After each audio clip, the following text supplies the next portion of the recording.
Harrison's Field today is a stone's throw from a busy highway in Effingham County, Georgia, much as it was a century and a half ago when two armies clashed here.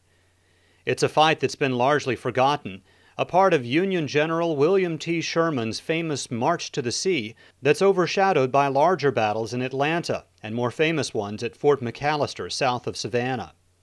But what happened here and in the adjacent swamp on December 9, 1864, was an important battle that changed lives forever.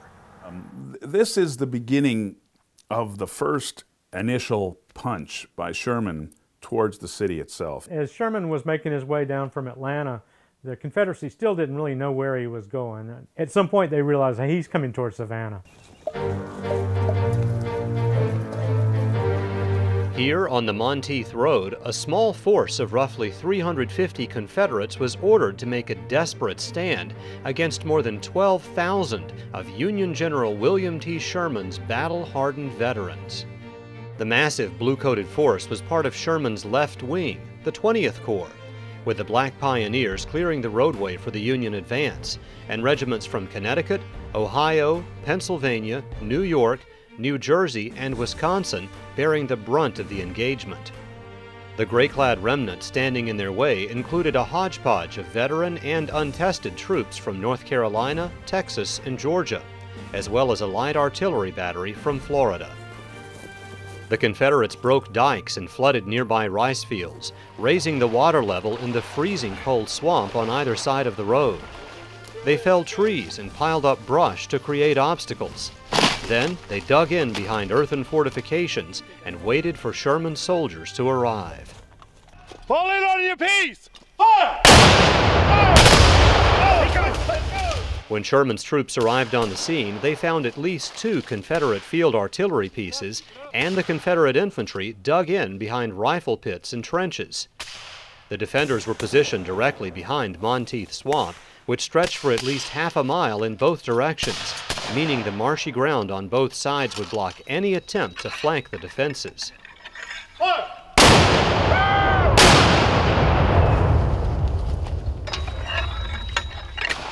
After Federal attempts to remove the felled trees failed, sharp fighting ensued. Fire!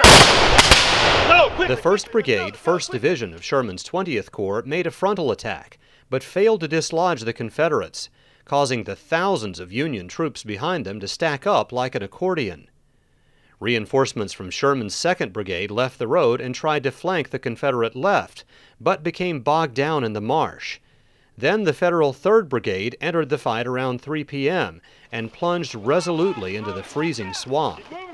One Yankee soldier described the marsh here as being at least 500 yards wide and several feet deep. These Union troops fought their way through the swamp and over the Confederate obstacles, emerging behind the Confederate troops and forcing them to retreat. Fall back! Fall back! Let's go! Let's go! Let's go! In the rush, the Confederates left behind much of their equipment, but managed to retrieve their flags and cannons and march back to Savannah. Go! The battle lasted about 4 hours, with Union commanders reporting 1 man killed and 7 wounded. Confederate losses were listed as 14 killed and at least 4 captured. The outcome of this engagement, coupled with the outcome of the battle at Coosawhatchee, South Carolina on the same day, meant that the Confederate railroad lines connecting Savannah to headquarters in Charleston were in enemy hands, and Savannah was isolated. Confederate Commander P.T.G. Beauregard narrowly avoided being trapped in Savannah, leaving town on the day of the battle just before the rail lines were severed. There was no doubt Uncle Billy's Union troops were here to stay. And then they took advantage of the natural wetland. It was in December. It was cold. Men didn't want to get wet. They didn't want to run through this knee-deep or hip-deep water. But they did anyway. And it was just a matter of how long it took them to kind of get around this obstacle to get back behind the Confederates. They were a very tough, experienced army, and which had been through some brutal fighting. Eventually we'll get troops in behind these people, and that'll be the end of that. It just took a lot longer than they expected. The intent was to slow them down a little while, and by a few hours, which is what they accomplished. They slowed them down for about 4 or 5 hours and delayed the siege of Savannah by about a day.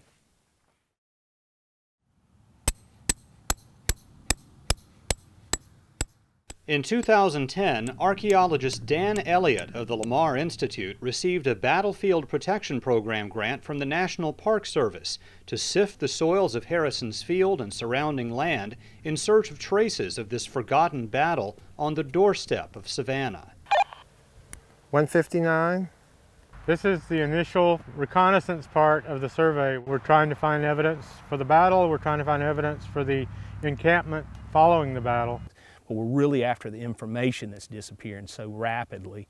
And a site like this is a site that's very much in danger. That's one of the reasons it was chosen.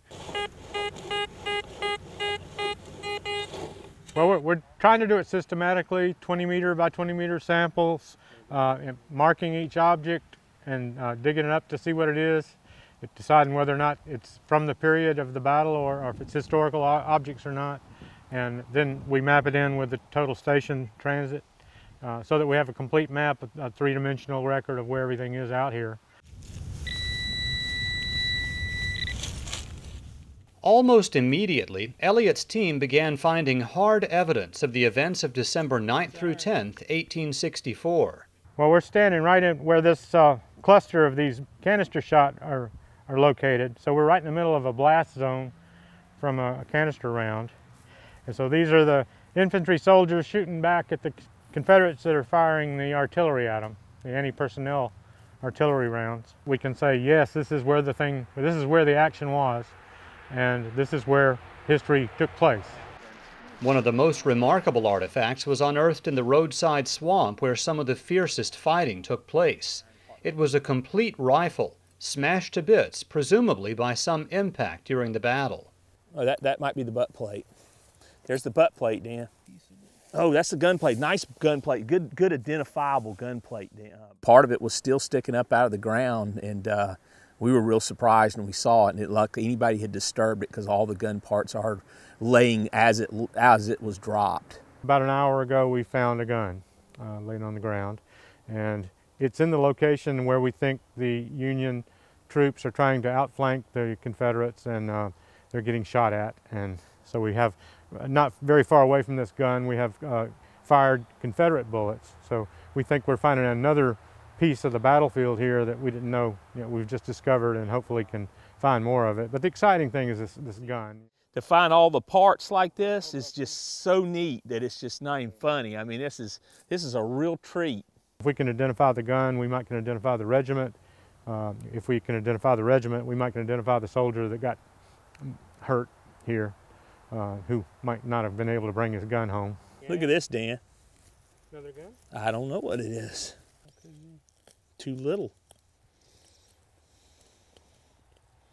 I guess it could be. Yeah, I bet it is. We could be looking at the fiercest firefight portion of the battle right where we're standing now. 19 grams. The rifle parts and all of the other myriad artifacts unearthed by Elliott's team were brought to his small but organized laboratory for cleaning and further study. The artifacts are washed, measured, sorted, and cataloged. Now these pieces of the past can begin telling their stories. But you can tell there's a lot more Union bullets compared to Confederate bullets. There are 12,000 Union soldiers attacking 350 Confederates, and that's pretty well manifesting itself in the bullet record. This is how archaeology is done. It basically reveals to us more pieces of the puzzle. And as these pieces are unearthed and we analyze them in the lab, we're able to find out more about the history of the site. If I can, guys, I'll tell you all a story that I was told about one of these years ago. But the work wasn't confined to the battlefield and campsite or even the lab. Elliott and his team took their research a step further by meeting with lifelong Chatham County resident Jerry Dotson, whose family has owned Harrison Field since the mid-1870s. Probably 150 to 200 bullets has come out of that field in various... Dotson's home is a virtual museum full of artifacts he's unearthed on the field over the years. These are just a small number of the bullets that were picked up in the field. This is a Chatham artillery, yeah. That's a snake that says "Don't tread on me." Don't tread, right. This is somebody's gun that, personal gun that was stashed down in their boot, maybe. Or... Dotson's collection even includes firearms picked up on the field by his ancestors shortly after the battle took place. How my grandfather ended up with it, God only knows. I wished I knew. These buttons, bullets, and other assorted items help the archaeologist fill in the blanks about what else might once have existed on the site. But for Dotson, it's more than just a collection of things. It's a personal connection with men who fought and died here a century and a half ago. I can't hardly put that in words for you. It means so much. God, that had to be just terrible, having to do that, fighting against your fellow countrymen and all that. But to answer you, I can't imagine the feelings, that they had back then. But I can also understand why they did what they did. And just to think that actually a human being from either Ohio or Illinois or wherever he may be from, this poor guy's down here 1,000 miles or further, from home, fighting for what he believes in. The Confederate guys, they're out fighting with no shoes on their feet, a lot of them and everything, and just the pride and all that went into this war on both sides. It really, to me, has just some strong feelings, as to what really took place back then. I can't even comprehend them. I really can't myself. I try to, but it's hard to do. In many ways, the modern-day events on Harrison's Field are a success story, the results of historians, archaeologists, and landowners coming together to get National Park Service resources to study and preserve this historic battlefield. To me, this is a really happy ending. This is how it ought to work. Somebody does the research, you write the paper, you tell the story, and then ultimately that generates enough interest that somebody says, well, maybe we should do an archaeological dig, or maybe we should put a marker up, or it leads to something that recognizes the event, and it's not lost. But there are threats just as menacing as the muskets and cannons that fired here a century and a half ago. In this case, commercial and residential development. It's up to individual landowners like Jerry Dotson to make sure the stories written here in blood and sweat are never wiped away. This field down here in all the Harrison Field has been in my family for about 140 years now, and maybe a little longer. And as far as I'm concerned, it'll be there forever, and it'll be untouched. It's not going to be molested in no way. And I know that may change with generations to come, but not with me. It'll stay the same way right now.